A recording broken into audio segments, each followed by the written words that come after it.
Good morning, everyone. Welcome to the modern market, where we discuss all things to do with the modern market. That is the crypto market, the NFT market, and how to make some or a lot of money on the internet. Loaded up for discussion today. We have Sol outperforming majors in the last 24 hours, up 8% to $190. But everything is moving as well. Bitcoin's pretty solid, around 118, 119, but everything else is really moving, especially on the meme coin side. We'll talk about that too. Got ETH ETF outpacing Bitcoin ETF inflows on Thursday and Friday last week. Some big numbers there. Brett's going to break that down in a bit today. And 63 CryptoPunks swept for around $11 million. The floor's up to $180,000, and NFTs are having a bit of a season as well. So we'll be talking about what is moving and why, and getting into that conversation, because I think there's been a lot of excitement around those specific assets. As usual, we'll be talking about the rest of the price action and a discussion on where we think attention is flowing. As usual, I've got Legendary and Bread with me in the co-host seats. We're ready to get into it. But just a reminder, friends, before we do, nothing that we say here is financial advice, because the market, we say this over and over again at the moment, although it goes up every day at the moment, we do not know for sure what's going to happen, and it's very risky. So please proceed with caution and exercise your own judgment. This is not financial or any other type of advice. With that out of the way, Legendary, it is Monday. It is the 21st of July. How are you doing? How are you feeling? GM Jim doing quite well, hosting the first show. Is it the first show that the three of us are hosting out of the same city? Yes, it has to be, because it's also the first time that the three of us met together in person. We've all met individually, but never the three of us. So this is also the first show where we are all on the same time zone, in the same city. That's interesting. I like that. Yeah, I mean, but not in the same location. B-Check and I tried to run one together. Yeah, B-Check and I tried to run one on the same couch whenever we were in Singapore. That went over okay, we'll say. Yeah, but we're all same location, all remote from each other. You've done, and you two have done a show next to each other as well, right? In Vienna. Oh, that's right. Yeah, I forgot about that. So Brad just travels around sitting next to one of us. Yeah. Ledge, have we done a show sitting next to each other? I don't think we did. When? We did at your place in London. We did one together. Dude, that was a funny one. That was before. Okay, here's a bit of modern market lore. Right? Here's some, modern market lore is that when I lived in a small studio apartment in London, Legendary came over and we did a show together. But this was pre-video, before video even existed. And so, in some ways, we thought, I was telling Brett this yesterday in person, you think doing stuff together, like, oh, it'll be fun. We all just sit in a room and you get to do a live show. It'll be fun. You got the energy together. But it's an absolute nightmare doing it because of video and audio, and where's the audio coming in? And when you speak, where are you speaking into? And the audio and the video it goes around in a circle, and you it's very difficult to figure out. But that one in London, I think, because of the video and audio, sorry, there was no video, but because of the audio situation, Legendary had to go and sit on the floor in a corner because he couldn't use my audio source at that specific time, because we were not connected up in any way together. Dude, and you're amateurs. I had to sit in the most remote corner at your place, and I had to face the walls to not basically look in your direction.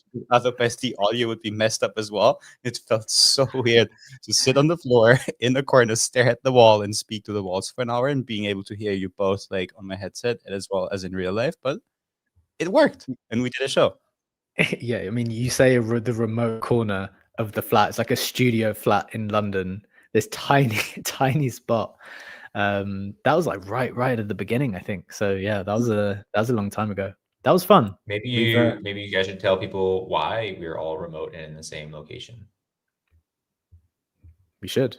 So we heard that you were going to be in Europe. So that's first and foremost. Wanted to say hi to Bread, and second, we're doing a little crashing of the Mega Mafia party that's going on in Copenhagen. All the builders from around the world have kind of congregated here. I think you're spending a whole month, right? It's 30 days in total, although I think people kind of check in and out, and we're getting a bit of a sense of what you guys are building on the ground, meeting the people, which is really, really fun for us, given that we have, we've had mega ETH related stuff on the show quite a lot.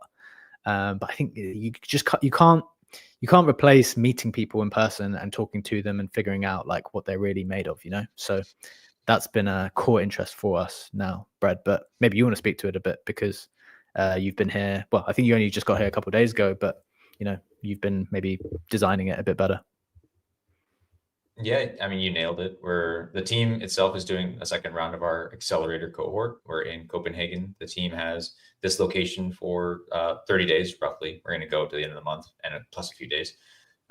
And yeah, so all the teams that are going to be building on Mega are trying to come up with ideas, trying to jam, trying to work with other teams that aren't in the accelerator are also here. So it's just like a congregation of a bunch of builders in the space, like the professional side of crypto. So we're all here, we're all chilling. I came here I'll be here for 2 weeks. The team's been here for 2 weeks already. And yeah, just doing workshops, doing some meetings, some in real life stuff. We have advisors that some VCs came in last week. We're going to do some personal branding stuff and just general branding stuff. So we'll have some CMOs come in this week. I'll be doing a presentation. And yeah, we'll just be meeting, shaking hands, learning a little bit about these people. And then, yeah, you guys, obviously I'm not from Europe. So I came here, I'm doing this thing. You guys saw it as an opportunity and now we're all broing out. It's fun. It's very fun. Like it's kind of actually strange that we see each other every day all the time. And then you kind of don't realize that you never actually see each other in person. But it's definitely very fun, for sure. One question on the Mega ETH side, Brad, that I don't know when I was thinking about it. Not necessarily, I mean, I haven't been here very long, but I remember even when we had Bing on for an interview like last year, and I wonder whether you think the whole industry is going in this direction. Do you get the sense that the builders now are looking beyond crypto Twitter? Like we've been speaking about how, we are crypto people, we're like crypto native, and almost attached to that is like this attachment to Twitter. Like obsession with Twitter, that's where a lot of social capital is, that's where a lot of influence is for this specific demographic. But I get the sense just from like some early conversations over a long period of time, actually, though, not just for Mega ETH, but maybe even with other people, that people's horizons are kind of broadening and people want to reach more. Is that fair? Is that like a reasonable assessment? Yeah, I mean, that's like an industry thing. Right? Polymarket's a key example of that. They've been around for a long time. They don't really do they do the crypto Twitter virality stuff, but like they are very intentionally plugging into like politics and sports betting and like all of these things that are kind of outside of our little bubble. So like, although they do have markets that are around some crypto native events, like everything is around global events and things outside of us. So like it kind of feels cliche to like, oh yeah, now people are thinking bigger than crypto, but like they are. I think it's just the natural progression of stuff. I don't think it's some big revelation. Everyone has always wanted to do this. But I think as time has gone on, I think people who explicitly ignore crypto Twitter also die because like you need that critical mass to like get outside the bubble. I think a key example of this is even just with ecosystems, right? Like Base has a crypto forward, crypto native founder and in Jesse Pollock, they participate in the ecosystem. And as a byproduct of that, they have a chain that is gaining a lot of traction, getting a lot of TVL, attracting a lot of users, frankly. And then the counter to that is like Inc, right? Inc is a centralized exchange that launched a blockchain. Like Uniswap's also the same. Uniswap deals like they're not leaning into the crypto nativity of this stuff and like trying to do the founder-led marketing, whatever stuff. And their chains are kind of not being used a whole lot. You can say the same thing for like Aptos and Sui. Like they're not really trying to participate in the ecosystem, and because of that you don't get the traction. So yes, I agree with you, but like also don't think it's a native like a requirement or not a requirement, but like a revelation. Interesting. Yeah, it's just something that's been on my mind, but I think I agree with you in that like you can't just say no to it. Having one foot in whilst taking swings outside, I think makes probably most sense. And I guess you feel that kind of Jesse Pollack role in a way for Mega, keeping keeping yourselves in the CT conversation, I think is pretty cool. Ledge, before we get into the main stuff today, we've got a lot to talk about. We've got everything ripping, to be honest, especially on the meme side. ETH has given no one any new entries, no dips so far. But just checking in with you personally first, how are things your side before we get into the main headlines? Pretty good. I started going back into the meme trenches yesterday with my first play on Solana in quite a long time, where I did put 10K into a specific meme.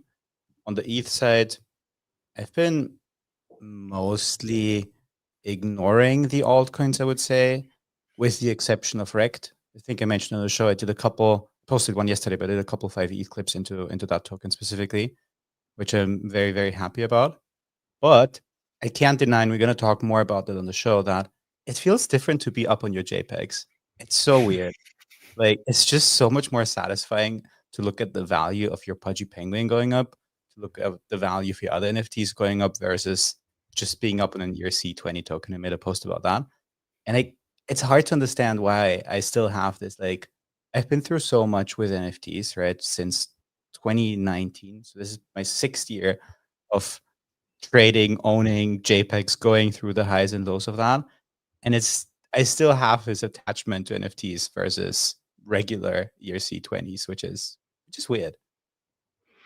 I don't know. I don't think it's weird at all. I think that perfectly speaks to why NFTs have the value prop that they have.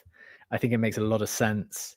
NFTs really speak to people. It's just it's a more intimate process, right? Like, you're picking colors, you're picking looks. Like, sometimes you just sweep the floor, just whatever. But like, yeah, there is just more that involved. Indeed. Okay. Good stuff. Well, we will be talking about all of the above today because prices are moving positively, NFTs are moving positively. So we'll get into all of it and maybe discuss like some of our thoughts on allocations and maybe even taking some risk off, or like to what extent we're going risk on, risk off. Feels a bit late to be going risk on, but should you be doing it? Let's talk about it in a second. So let's get to the main headlines first and the price action as usual to get you up to speed with what you need to know first. So starting with Bitcoin is flat at $118,000. ETH is up a couple of percent, 3.8K. You got XRP up 1% to $3.50. What's the market cap on XRP? It's at 210, so it's what, a 2x ish away from Ethereum. Do we think XRP flips Ethereum? No, I think it's so mimetic. XRP is at 355 bill and ETH is at 459. I don't think it will. I think the two. I mean, I still think XRP is going to keep doing well for whatever reason. I think people do really like it, and I think they've got their narrative, and I think it just keeps performing super strongly. So I'm not going to be the person to call the turnaround in that. Go back and look at the volume on that. Go back and look at the volume on XRP versus Ethereum. Yeah, that's a big difference. Volume for last 24 hours for ETH is 44 bill, and for XRP 9 bill. Okay, nice. Interesting. So, I mean, in terms of the last 7 days, ETH's actually up 24%. XRP is just up 18. But getting around the rest of the main ones, BNB is also up 4% to 775. Solana is up 6% to 191. Alternative major cryptocurrencies, Hyperliquid is up 4% to 47.20. And Sui is up almost a couple of percent to $4 again. So those alt ones have kind of stagnant the last week or so anyway. Sui just up 2%, Hyperliquid down 2% actually. That's so a thing we could see though. Stellar is up 5% on the week and at 15 bill market cap, and Hyperliquid is at 15.8. So if XRP goes a bit higher and Stellar pumps as a result of that too, then we could see Stellar flipping Hyperliquid for the time being. Maybe we will see. Getting into the meme coin side of things, so this is where things were really running today. Doge is up 8%. It's up to 27 cents now. That's up 30% on the week. Interestingly, Ledge, if you just go into the Doge chart, I wanted to do this just to see, like, because Doge obviously ran up like pretty recently, right? This is, if you look at the max chart for Doge, obviously once upon a time it went as high as 70 cents or around that, I think. And then in January this year, it went crazy, went to around 45 cents. And now, just like trying to get a sense of the mania that we were in back in January and comparing that to now, we're already at 27. Although it doesn't feel like anywhere near the behavior and emotions and whatever that we were experiencing in January. So it's just like a personal observation that I was feeling, and curious about that. So that's Doge. What about some of the other meme coins? Let me get them up. This is being a bit slow. Ledge, whilst this is loading for me, any thoughts on Doge specifically in that way? Up 30% in the week. That's like as much as Bonk, as much as Pudgy Penguin is slightly overperforming there, but this is like the king, isn't it? Yeah, I mean, Doge has survived so many years and so many cycles, so I'd probably be more worried if Doge isn't running at all. If it's just not moving, that'd be something that would worry me. But I also see Oxy with his hand up, so I'm curious, Oxy, what your thoughts are on our Doge discussion. I was actually going to circle back to the XRP Solana one quick, so I apologize. I don't know if you want to take it there or not. We'll actually come to Solana again in a minute, Oxy, because it's going to be part of Legendary's roundup. So we'll loop you in there. Okay, so Pepe is up 4% as well. Bonk is up 4%. Pudgy Penguin is up 25% on the day. I think, let me just check what market cap this is now knocking at. This is at, where are we? Is the market cap? 2.9, almost 3 bill, which is insane. 25% move on the day for Pudgy Penguins. We also have SPX knocking on $2 door. That's up 22% on the week, up 6% on the day. Fartcoin's up 3% to 150, up 11% on the week. WIF is up 10% to $1.24, so that's moving back again. MOG is up 1%, PopCat's up 10%. So look, green across the board more or less. Useless actually, the Bonk guy's favorite coin is down 3% to 27 cents. So that's actually down 10% on the week. That's very much underperforming the rest of the market at the moment. Rect, Legendary mentioned, we've spoken about a lot on the show. We had Ovi on a while ago. God, if you bought when we had Ovi on the show, you'd be up a very tasty amount. That's 34% on the week as well. We've been speaking about that. I think we both have pretty large positions there. That's okay. So that's mainly the meme stuff going on. Getting into the headlines themselves, we have sold outperforming majors in the last 24 hours. So we'll touch on the major conversation. We'll talk about ETH. ETH is the key conversation. It's getting more ETF inflows that we saw on Thursday and Friday, and more maybe activity on the treasury company side as well. Brett's going to break down those two things in a bit. And 63 CryptoPunks, as ETH is moving, there seems to be a real NFT season happening. 63 CryptoPunks was swept for $11 million, floors up to $180,000, and a bunch of other NFTs were moving as well. Pudgy Penguin's up to 16 something ETH. That's $63,000, I think. Moonbirds up in like the blink of an eye, up to almost 2 ETH. They were as low as 60.6 ETH or 0.7 ETH, like, I don't know, last week, the week before that. Squiggles are also up to 6 ETH, so they've got swept. We'll reflect on all of this NFT action here, but curious, Ledge, is there anything else going on the NFT side or anything else you wanted to kind of pick out? The whole market's moving in that direction, right? Wait, Squiggles up to 6 ETH. That is nice. That is nice because this is I did some lending against Squiggles and ended up with a couple of them, and I was down mostly, but this is good. That I didn't know. But what I can tell you, what I do know is that look at this. Isn't this beautiful? I'm sharing the Blur NFT top page on screen. Everything is green. There's not a single red thing to see here, neither for the 7-day, not for the 1-day change. Pudgy Penguins, as you said, up almost 14% on the day, 16.6 ETH floor. That is above 60K. Bored Apes moved 20%, 13 ETH floor. Moonbird's up 134% on the week at 1.3 ETH. Azuki's up almost 30% on the day. Milady's up 10%. Doodle's up 20%. Project Ian, the NFT collection tied to SPX, up 40% on the day. Punks at almost 50 ETH. It's just crypto dick butts. They are back as well, apparently. 40% up on the week. It's just beautiful to see all that green. What This is is all Ethereum? What are all ecosystems, like is Solana NFTs pumping at all?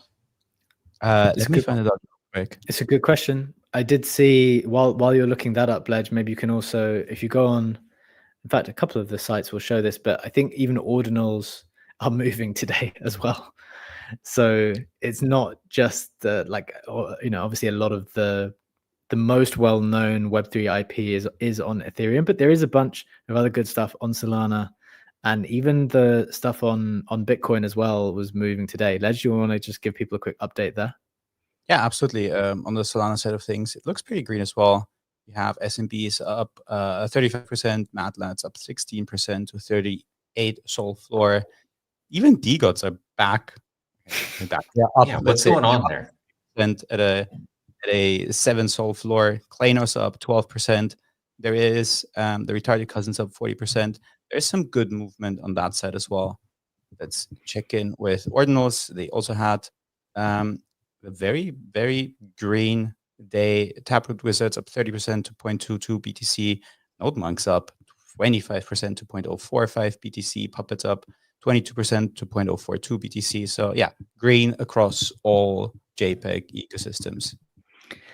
Why don't we? Okay, in fact, let's just deal with it now because we're talking about it now. What is the thinking here that's going into like the headline I was going to talk about was, CryptoPunks are moving, all these other things are moving now. What is the thinking going on for these sweeps? Like, let me just put the context out there for how I think the NFT market has moved previously. Obviously, in 2021, you had complete mania where people thought that this was the most amazing new collectible way to collect digital artifacts. All kinds of IP was springing out of everywhere. Huge mania around the whole ecosystem. So people were speculating on their specific IP being the best digital collectible that anyone could ever want. Then everything crashed. CryptoPunks still stayed super expensive, being the premium JPEG. Bored Apes also stayed super expensive on the IP side. Everything else really collapsed a lot. You obviously have things like Pudgy Penguins, Azuki, Doodles, Chimpers. You have all these other IP that was like people really liked, but kind of stuck around. Not completely cheap, but very, very depressed prices. Separately, on the art side, you had a huge speculation on all kinds of artists, which artists would be the best, most coveted, most collected Web3 artists in the future. Turns out a lot of those people did not stick around, and really it's only very few artists that people really want. So the power laws exist. Best IP stays and stays expensive. Best Web3 artist, that stays and stays expensive. That was like round one.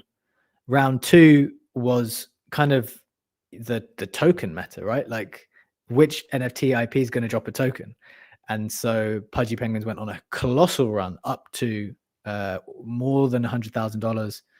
And then the token happened, and then the NFT price dropped.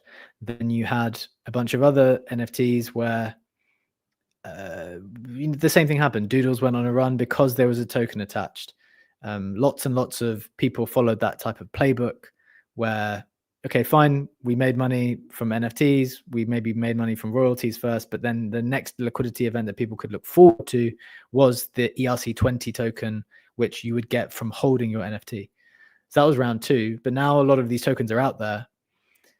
So what's driving this in your opinion then? Legendary, be curious for your thoughts, Brad, and then I'll have some thoughts as well. I think there's a couple of things going on. I mean, Pudgy specifically, if you look at both the token and the NFTs running, looking forward to abstract, that is just increasing how much it is running. It's pumping it up even further. for NFTs in general, what I would say is, I would say that and someone posted this today, I don't know who it was thinking, because I wanted to have the name right, that you can't underestimate how much the class of 2021 just loves their JPEGs. And I just said it before, like, I enjoy it so much more to see JPEGs being up. And with this ETH recovery, which is massive, which at the start of the year or last year, do you remember the flood of posts where they were like, Solana is only 10% away from its all-time high, why ETH needs to triple up, ETH is dead. And that was a very, very depressed meta for JPEGs as well. But now that ETH is getting very close to 4K, getting even closer, getting closer to all-time high as well, I feel like that this is very, very good for sentiment around NFTs as well. And ultimately, just put it in perspective, as exciting as it is, the total NFT market cap is very small. You're talking about $6 billion. That is less than half of what Hype is at. Hype is at 15 bill. It just doesn't take a lot of money to move JPEGs up. If you have someone like we'll talk about CryptoPunks putting 10 mil into that and just sweeping the floor, the whole timeline talks about that, pumps up the price, moves it significantly. Same with Pudgies. Like, you can go on Blend and buy Pudgies on leverage and loan for what? For 1.4 ETH currently. So basically have a 10x play on that. You can move markets with relatively little money. And nobody would talk about someone putting 10 mil into Hyperliquid, but people absolutely love to talk about someone putting 10 mil into JPEGs. And I think just because it's a less liquid market, it moves up quicker, and it's still a small market. So that movement, in my opinion, is also being massively carried and fueled by the positive sentiment around ETH. B, you are muted. So I definitely agree with you there on that. Like, the strength of ETH is so unbelievably crucial for the rest of the markets, for sure.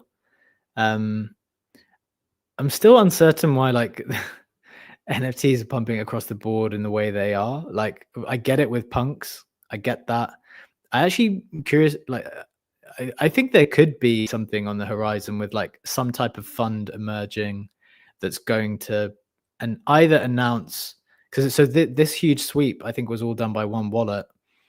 I think someone could announce some kind of NFT fund or NFT treasury company. Look, you know, we've got far worse treasury companies, frankly, that are emerging at the moment. I think that is a complete possibility that there will be an NFT treasury company for the best NFTs. So I think that's one option. I do think also, as part of the speculation around some of the collections will also be token related. So I still don't think that's gone away either. So there's that as well. I would not be. Did you see this? Clonex pumped. Like, this is when you know, okay, guys, this has gone too far. Clonex is the dead NFT collection from Artifact, who partnered with Nike, and then I don't know, they completely disbanded the whole company, didn't they? Why is that NFT going up? I mean, I guess it is a cool collectible, maybe, but like, that is the indicator to me that, okay, guys, we're just kind of losing it a little bit. Enjoy the rest of the stuff, enjoy the good stuff. I'm a big NFT advocate. I really think that they're super valuable assets, but that's pushing it too far. Brad, curious for your thoughts there. Yeah, I think you guys are mid-curving it. Like, Gone. Like, Legendary was closest. It was just like, dude, he's pumping shit. We're in silly season. Like, the English just came up. He's going to talk about it, I bet. It's just like, you're trying to ascribe like logic and ration and thesis to, like, bro, shit's green right now. And when shit's green, like, everyone just starts bidding everything that is like within arm's reach, and shit starts pumping. We, like, even before we did the NFT stuff, what were we talking about? Stellar, XRP, like things that, like, objectively do not deserve the valuations that they have. Right, objectively, relative, like, utilization within the industry with all these, like, fundamentals, like, if you do all that stuff, they do not have that. But we're in a moment of the season of the cycle where it's just like, dude, you take your hands off and you just start bidding shit because of, like, stuff is green, and because it's green, it's going to be more green. And the Veblen goods are Veblen gooding with Ethereum or with NFTs, right? They're starting to go up, and then like people start getting FOMO, and then they start going for the thing that hasn't pumped yet and hoping that it's going to pump, just because it literally has a chart that showed that it went to an all-time high before, even though the fucking company is decommissioned. But like no one knows about that because they weren't around for the last little bit. They just saw the chart looks good. The little thing that used to be worth 10 ETH is now worth 10 ETH again elsewhere. So maybe this other thing that used to be worth 5 ETH might be worth 5 ETH again at some point in the future. So I'm going to bid it, hoping that happens. It's like you don't overthink it. Like it's just green. It's always going to be green. The gods is green. Like it doesn't deserve it. It is. I can't actually argue with that, to be honest. I'm very persuaded by that. In fact, one of the biggest thoughts that I've had recently is just the general idea that I think maybe we castigate founders too much, and we maybe even congratulate them too much. And maybe like the core thing that a founder needs to be able to do in this environment over multiple years is just survive when things are bad, so that you have this time to flourish when things are good. Like all you needed to do, it kind of works even from a media context. Like say in a bear market, everyone turns off their media budget because it's like, oh, no one's going to buy. It's like, okay, well, all my job would be in that point in time is survive, so that when everyone turns it back on, like then things can flourish again. And because it always does come back. And in the same way, like, look, the political tailwinds have all coincided. Any fiscal monetary stuff going on is helpful for crypto at the moment, and therefore everything is moving. So we can just be happy with it and just ride the wave, I guess. But as you said, English is with us today. Delighted to have you back with us, English, my man. Welcome to the stage. What's your take here on NFT silly season? We just starting, or should we be cautious? Yeah, I don't know. I mean, not only did Brad call me out, and he knows me pretty well, and he knows my takes pretty well. So I think a lot of it, he even stole my. Not only did he steal my thunder, but he stole my tagline. I was gonna say, silly season is Englishes. No, that's your tagline. Season. That is my tagline. There's few things in this Web3 thing that people have coined. I coined that. I stole it from Barack Obama, but I coined it for Web3 definitely. And then Thread guy took it. Whatever. That doesn't matter. Anyway, no. The line I was gonna say was don't overthink it. That was gonna be my main. That's what I was gonna. And then I stole it. But it's true. It's 100% true. Like it's a very simple thesis. I know you said you were kind of wrapping your head around this. Basically. Not nobody thought. People when Ethereum was at $1,300 and people were saying like there's no point in using it. All the other L1s are going to get faster and more user friendly for the consumer base. And now Bitcoin can do all these other transactions for the secure. Ethereum shouldn't even exist anymore, and it's going to go away. And people, in some weird way, some people were like, no, that can't be true. But they kept seeing the price go down and down and down, and they're like, well, maybe it is true. And then, so what does that make? It makes all the real estate on that chain not that more valuable because nobody's visiting that island anymore. And now all of a sudden, everybody wants to be on this island and everybody wants the property again. Even if they don't want it themselves, they want to Airbnb it and make money on it. And so people are speculating and people are like, oh shit, all this stuff used to be worth a lot of money when Ethereum was at 3,800. Ethereum's at a 3,800 or whatever it's at. And so I get this at a discount, and maybe in 3 months or in 6 months, it'll be more valuable. And it's as simple as that. People have laid out the formula for a long, long time. First the majors pump, then the alts pump, then the meme coins, and then we blow off top with NFT season. And then what this 4-year cycle is really, really good at is making people forget that actually exists because they keep waiting for it. They're waiting for it. And it takes longer. And after 4 years, everybody's mind is white. And they're like, this is never going to happen again. It was a one-off. And then it happens again. And everyone's like, damn, they got me again. So that's what you see happening right now. I love it's all humans. It's always humans. That's the thing. Like he's saying with the mind wipe after 4 years, like it's all human psychology, human emotions. And like every time we just behave the same because it's still just people doing the same shit. You feel FOMO. We all do it. Like you see the numbers, you feel like, fuck, I'm not allocated enough. I've been in this industry. What the fuck have I been doing the last 4 years? Oh my God. And then you get in over your skis and then you think, oh, well, you know what? It happened last time. It'll do it this time. And then you end up blowing up and then like you feel regret. You have that like fucking, what's it called? Like the post-coital, like wake up like feeling. You're just like clear eyes, and you're like, ah, shit. Like, what are we doing? This is stupid. The lights came on at 3 a.m. in the club. You realize how gross you are, and like you need to get ready for the next one. But I think there's an important lesson in people forgetting stuff, because if you've been around for a longer time, and I did this, I made this mistake, right? When Friendtake came out, I was like, guys, this has been around last cycle. We tried that. It didn't work. Nobody gives a fuck about that, because it's new people who don't know that and who need to make that experience themselves, and others have forgotten. And for that, for the reason that I know, yeah, it didn't work out, so it's probably not going to work out, but it was still a good opportunity to make a good amount of money if you played it early. And I missed that for that reason. So never ever am I gonna be like, yeah, we tried this, we did that, it didn't work. No, you just gotta play what people care about at the moment, and basically, for a short term at least, ignore the past. I think the evolution is that you recognize a good Ponzi whenever you see one. Go on, English. Yes. I just want to make one quick prediction here, and it's not really on topic, but it is adjacent, because we're talking about the 4-year cycle and how well it erases everybody's memory, and then it finally happens exactly. I think 200K Bitcoin is the new 100K Bitcoin. So you know how when it hits 60,000, 65, 69, everyone's like, of course it's going to 100. I think it's the same thing. You're going to see 130, 150, 160 Bitcoin. Everyone's going to say, of course it's going to 200. And then next year sometime, or in a year and a half or 2 years, we'll have a recession and things will get bad again. And then of course it's over again. And then I'll see you here, in another 5 years, and we'll start talking about NFT season again. So that's what's going to happen. So, okay. So one follow-up for me, English, because I know you've been around this block a couple of times as well.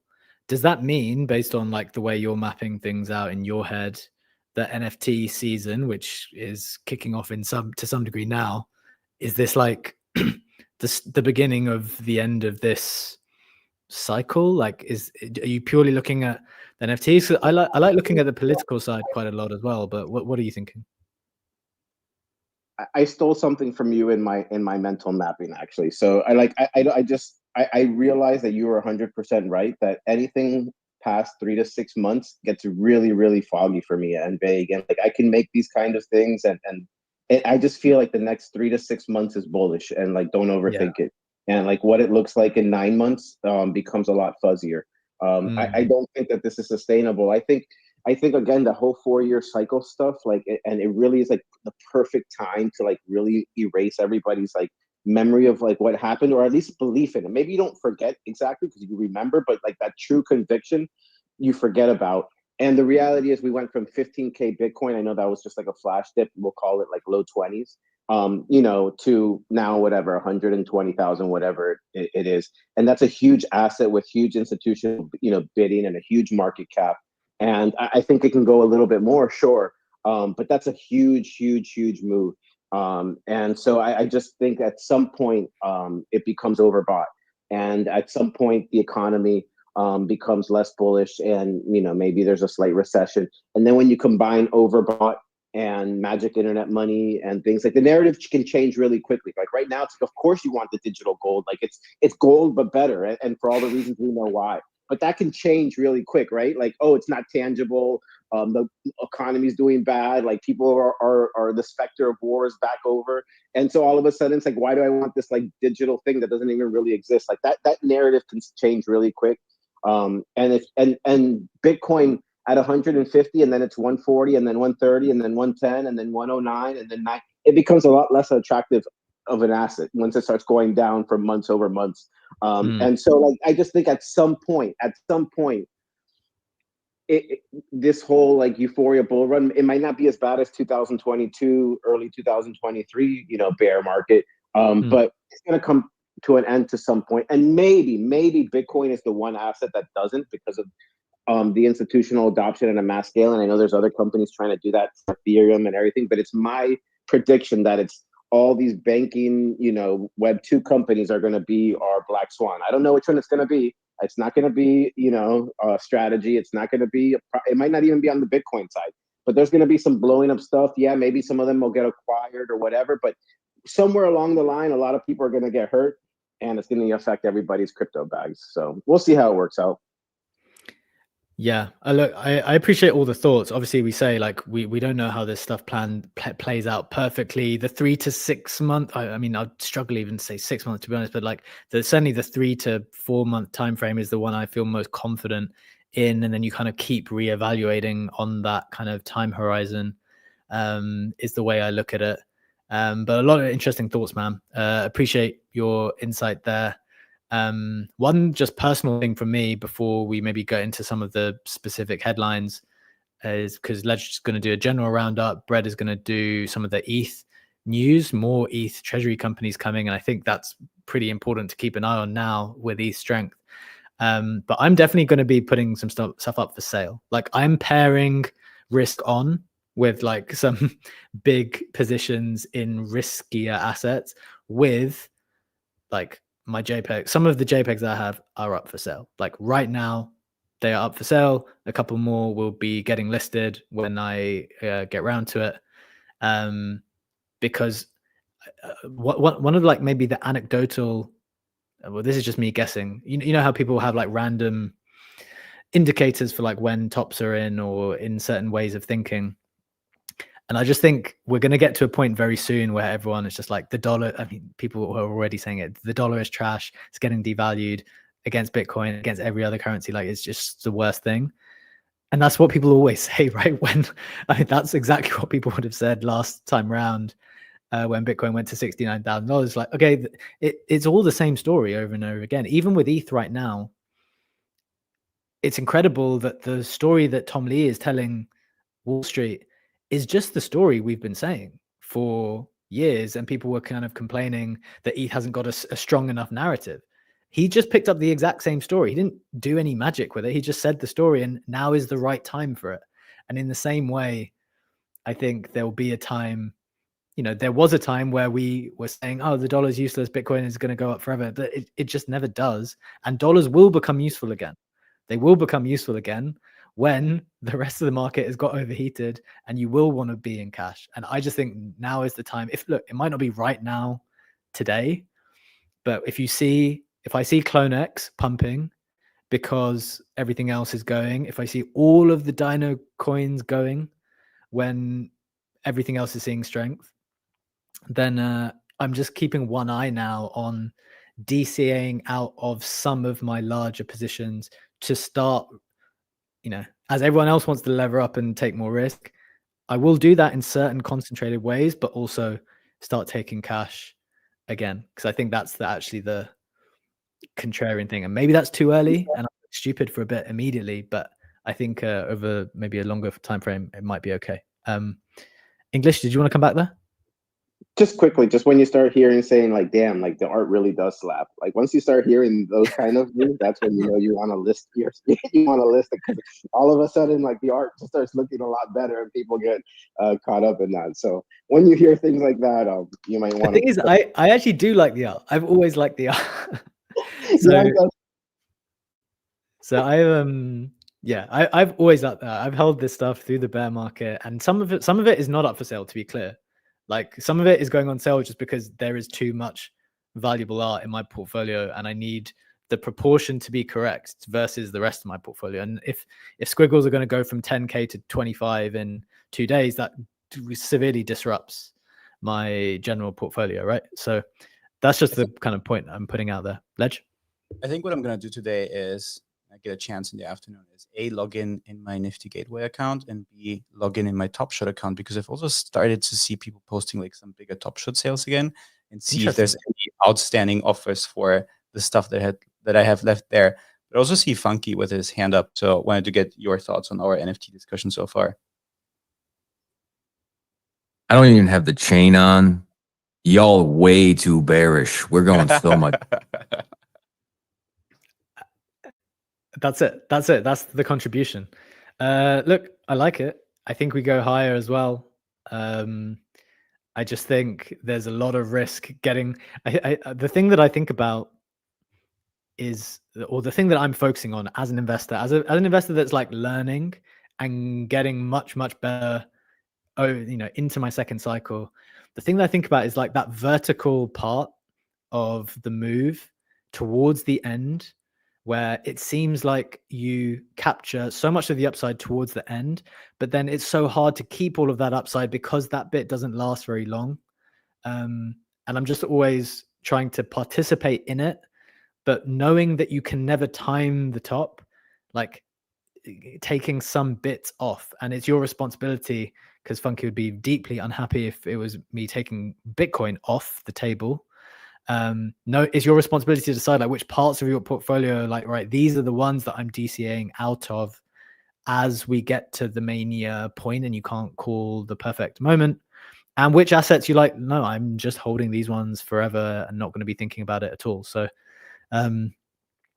either way, whichever strategy you go with, I've shared mine a little bit today. Ledger shared a bit of an idea there.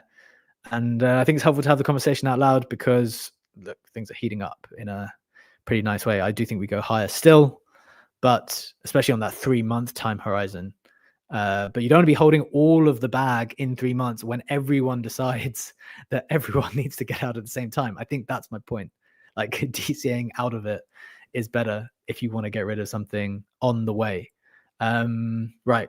We've spoken a lot about that. We've only got 8 minutes left of the show today, but I think it's been an interesting discussion so far. Ledge, let's check in with you for the general roundup, maybe touching in on Sol, what's going on in majors, trying to make sense of that. And then Brett, I think we really need to touch on ETH strength, ETH ETFs, and another treasury company, which actually sounds pretty significant. So we'll come to you for that. We've got 10 minutes left. Let's do that in the next 10. Legendary first. Awesome. Let me speed run a bit through the market and share my screen. There we go. Starting with Polymarket, what price will Solana hit in July? $3 million in that market.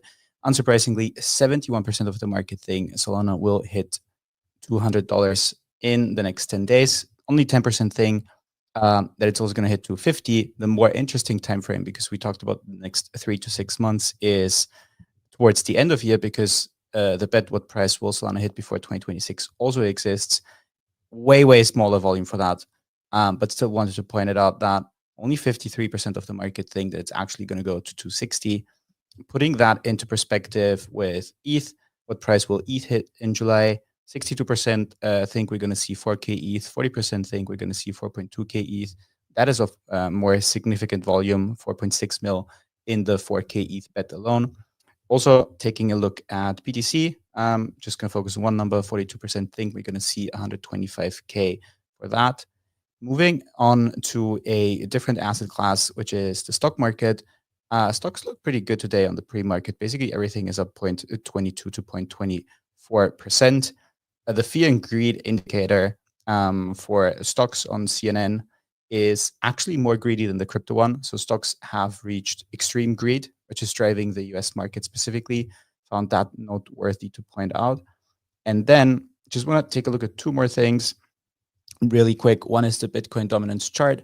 Unsurprisingly, that one is down quite a bit over the last month. It's down 7% as we see more money flowing into ETH, into Solana, and those things just going up stronger than Bitcoin. And then there is, which website is it? This one. No, wrong website. Give me a bit to find it. This one. Yes, that is of CoinGlass, and it's the bull market peak indicators, which is basically a website that lists 30 different peak indicators and tries to aggregate that into a score, whether you should hold or sell. And basically, if you scroll down there, you can see that not a single indicator, they range from the Bitcoin 4-year moving average to the Pi cycle top indicator, which is an indicator that I know Funky likes quite a lot. And not a single one of those is at basically 100%. So that recommendation from that aggregated score is 100% hold. Just thought it was fitting to add that in since we just had the discussion on that before. I love arbitrary percentage bars that tell me what to do. I unironically want to continue to monitor this. You know, the other unofficial indicators are I am still going to the gym, which means either I've made too much money or we're not in a bull market, or we're not in a sufficiently bullish environment. So it's psychological pressure is not there to stay glued to the screen. Yeah. So, you know, we've got to factor that in as well. Also, just an interesting indicator, like I swear to you guys, the media side, you can definitely look at numbers and get a good sense. If you go to our YouTube channel, and actually, I mean, Twitter is not that nice to scroll, but if you go to our YouTube channel, we'll look at our titles. And if you scroll back, you can see the story is getting more and more bullish all the time. And you can see as time gets more recent, the numbers are going up and up and up and up on YouTube. Yeah. So like, it's just a fun thing to like see these other indicators, because so far, honestly, from the media side, it's like you can feel when everything is going wrong, because numbers take a hit in a way. And even like we title the show every day. So like you're literally making your call on the title of the show, and then you see the numbers that are participating.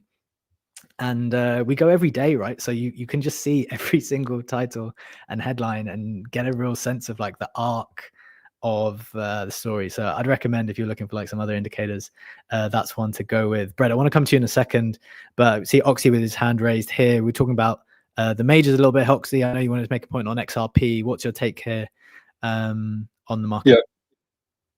Yeah, I can be quick, but I was digging into the Clarity Act the other day, which the White House wants to get passed in the next 30 days. And essentially what the Clarity Act does determines whether a cryptocurrency is under the SEC or as a commodity under the FTCC or whatever it might be. But essentially, SEC super strict, commodities are not as regulated.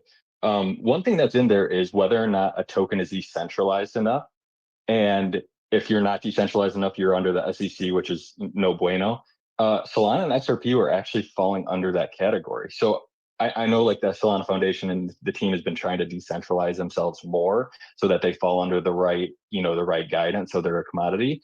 But I think that's something really interesting over the next 30 days that could impact both XRP and Solana significantly if they do or do not decentralize enough. I think that could be like a really interesting catalyst if that does go through. Very interesting. Brett, you were nodding along there. Do you have a view there? Were you aware of that? Do you think that Solana, like I suspect they'll want to be classified as a commodity, right? Yeah, I was aware of it. I know there's still some push and pull on the actual criteria they have for that, because if you understand the tech, you know that some of the line items that they have for qualifying it don't actually matter at all. I think like some of it was like ownership stake in the network, but like, if there's 7 clients and all the validators are run by users and I just have a bunch of stake that I'm not staking, then I have no impact on the network. I can't control anything unless I spin up the machines to do the stuff. Like it's decentralized. Like, so my ownership has no real dictation, doesn't dictate any of the decentralization properties of it. So like, but yeah, like broadly, I think it's good because it does create this like itemized roadmap for progression for a lot of these networks. And like, frankly, that's all we want, is just like have the shit written down.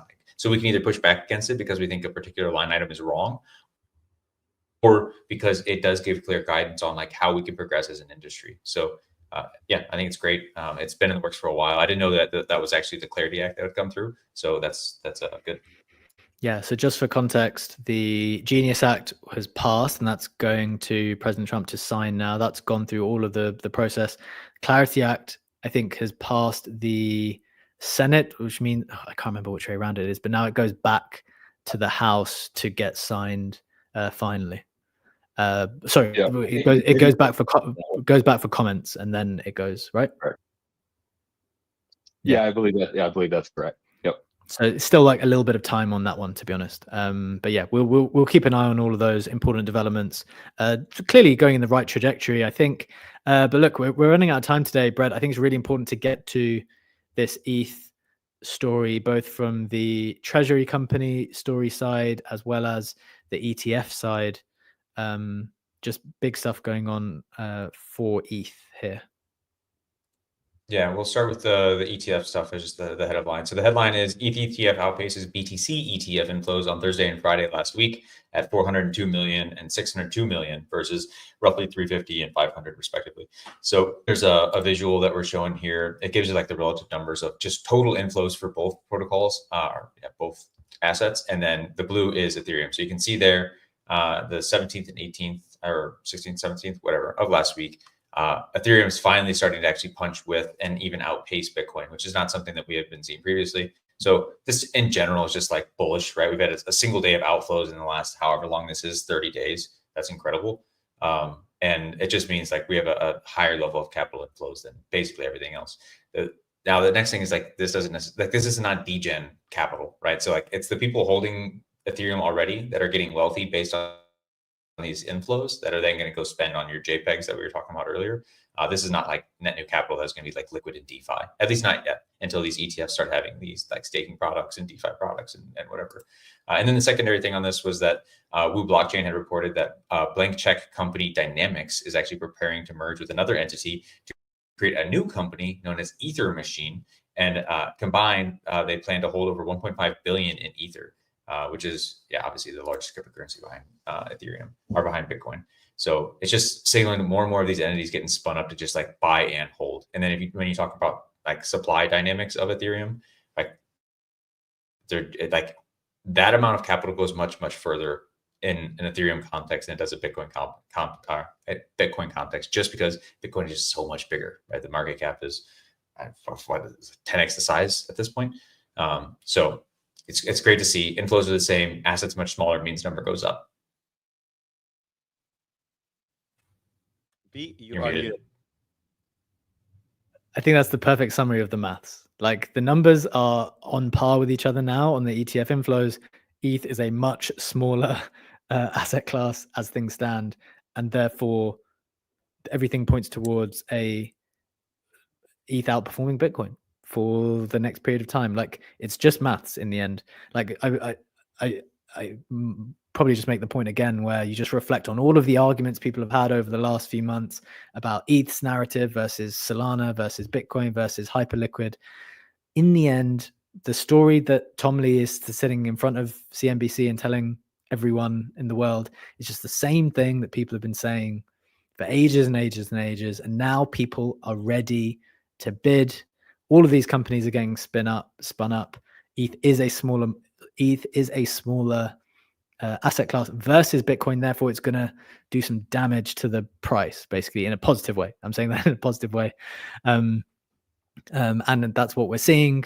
And I would predict, when we're talking, English was mentioning earlier that, looking out on a 3-month time horizon, we're kind of thinking here that outperformance is going to have to continue if it is true that these companies are going to keep getting spun up in the way that they're getting spun up, to nail these $1 billion accumulations. Like, so you've got Ether Machine with 1.5 bill. Sharplink Gaming came out last week to say their thing is going to be 6 bill. Bitminer has already said that they hold 1 billion, if I'm not mistaken. I'm pretty sure that's what they said last week, and I don't think they're stopping. So pretty aggressive accumulation from what I can tell. Ledge, just go on Bread first and then to Legendary. I say aggressive accumulation over after how long would you say, 2-year period of brutal price action.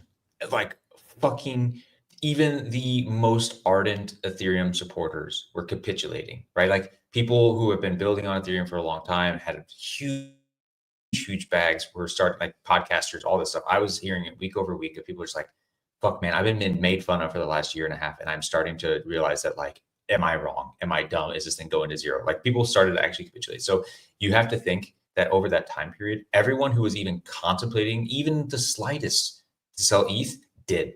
And like now that you're actually getting a bid, your holder base is rock fucking solid relative to this new inflow. So you have rock solid holder base that every single seller was exhausted. And then you have net new inflows that are just like, everything's great. Everything's green. Like every purchase they make is like up 10%. It's a new paradigm. It's like, it's great conditions. I agree. I agree with that assessment. Ledge, what's your final take here as we close out on ETH versus Bitcoin, ETH versus other assets, and just the kind of setup for Ethereum as we kind of go into the next half of the year? I mean, we said it. Basically, the ultrasound money narrative is back under this different framing. Brett said it. We have rock solid holders. Yes, the supply is not burned, but technically it's off the market because the assumption is not that someone will buy $1 billion in ETH and then just flip that for 10% more.